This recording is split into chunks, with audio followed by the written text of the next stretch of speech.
গরু কাণ্ড নিয়ে বিস্ফোরক অভিযোগ করলেন সিপিএম এর জেলা সম্পাদক। দুর্গাপুরে সম্প্রতি গরু বোঝাই গাড়ি আটকে কয়েকজনকে মারধর, কান ধরে উঠবোস করানোর ঘটনা ঘটে। পুলিশ 4 জনকে গ্রেপ্তার করেছে।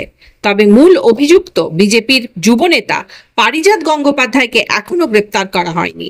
সিপিএম এর জেলা সম্পাদক গৌরাঙ্গ চট্টোপাধ্যায় অভিযোগ করেন, বিজেপির সঙ্গে তৃণমূলের সেটিং এর জন্যই মূল কাণ্ডারিকে পুলিশ গ্রেপ্তার করছে না।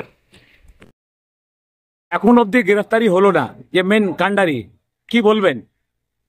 এই মেন কাণ্ডারির সাথে এবং মেন কাণ্ডারির পার্টির সাথে তৃণমূলের সেটিং আছে, এবং এই সেটিং এর কারণের জন্যই হচ্ছে না। বিজেপির সাথে তৃণমূল সেটিং করে চলছে, আর এবং দুজনেই মানে দুজনকে সাপোর্ট করছে, এবং সেই কারণের জন্য এটা এখনো পর্যন্ত করেনি।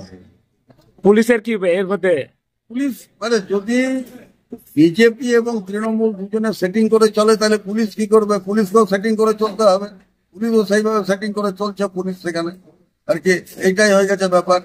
একসাথে দুজন মিলে বাইরে থেকে দেখতে মনে হচ্ছে বিজেপি এবং তৃণমূল আলাদা আলাদা, কিন্তু এটা দুজন মিলেই হচ্ছে পশ্চিম বাংলাতে একটা মিলিজুলি সরকার চালাচ্ছে।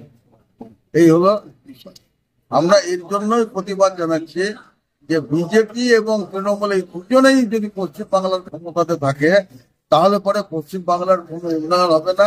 সাম্প্রদায়িক ঝগড়া, বিবাদ, পারস্পরিক ভুল বোঝাবুঝি, কলকারখানা বন্ধ, তারপরে হচ্ছে যে আপনার চুরি এবং মাফিয়াবাজি, এগুলো চলতে হবে। এই যে গরুকে যারা নিয়ে যাচ্ছিল তাদেরকে যে মারধর, এইটাকে কিভাবে আপনি সাপোর্ট করছেন? অন্যায় কাজ মারধর করেছে।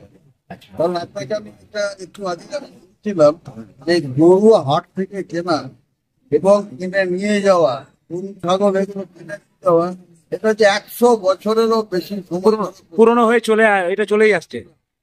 বড় বড় গরুর হাট আছে, সেখান থেকে লোকে কিনে নিয়ে আসে, নিয়ে এসে কেউ চাষাবাদের জন্য গরুকে ব্যবহার করে, কেউ দুধের জন্য ব্যবহার করে, কেউ হচ্ছে যে পালতে দেওয়ার জন্য ব্যবহার করে, কেউ হচ্ছে যে অন্যান্য কাজে হচ্ছে ব্যবহার করে। কাজে এইটা গরু কিনে নিয়ে আসা মানে কিন্তু গরুকে কাটার জন্য কেউ কিনে নিয়ে এসে বা খাওয়ার জন্য কেউ নিয়ে এসে, ঠিক আছে? আপনার নাম?